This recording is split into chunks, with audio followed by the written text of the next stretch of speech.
บายดีมื้อนี้กาบ่าวใส่จะไปตัดเลาะเนาะเป็นครั้งแรกเนาะนี่ม่วนแฮงเนาะในวันสงกรานต์เนาะไปตัดเลาะ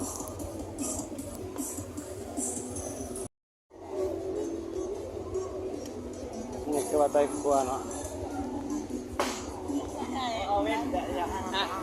นี่คือภาพบรรยากาศบ้านตัดเลาะเนาะนี่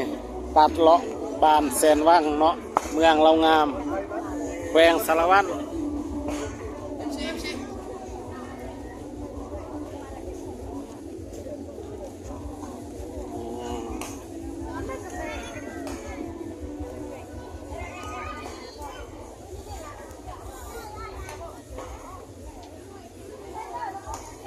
เขาขายเครื่องกะลายแห้งเนาะ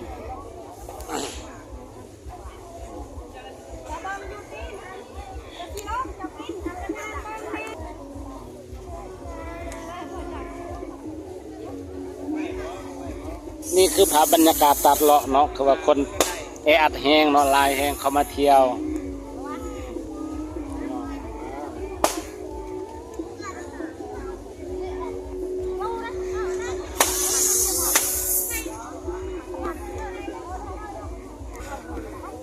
นี่ก็คือบอนสัตว์ปุ่มเป่าเนาะบอนสัตว์ปุ่มเป่า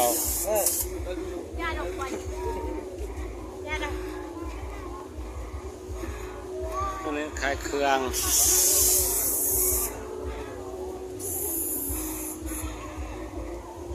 เป็นตะม่วนแห้งเนาะพี่น้อง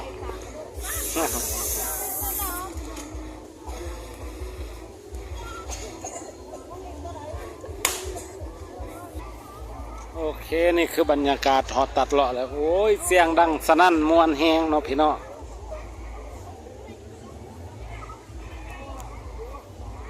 กล้องกระโบแจ้งปานใดเนาะนี่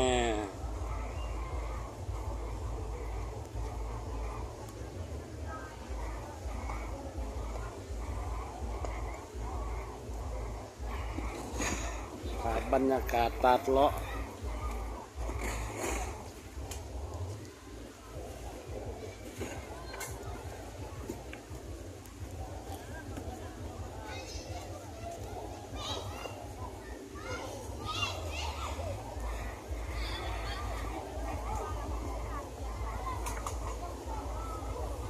นี่ฟิลคือบอนนั่งกินเบียร์ก็มีเนาะนี่คือ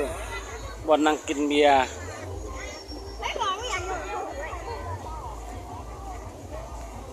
คือธรรมศาสตร์ล้วนๆเนาะ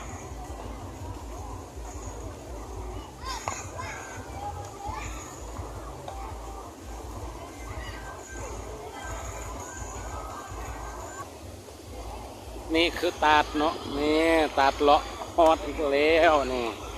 มวนแหงเหมาะในการถ่ายรูปเนาะมานั่งกินเบียร์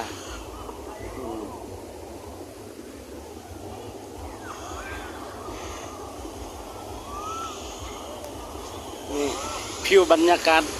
คือว่าคักแห้งเนาะเลิศแห้งเนาะนี่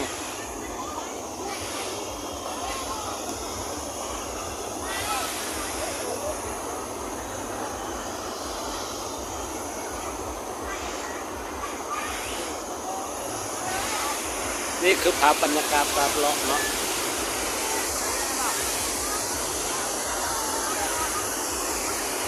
นี่การอาบน้ำคือว่าคนมาแห้งมาลายเนาะปีนี้เนาะ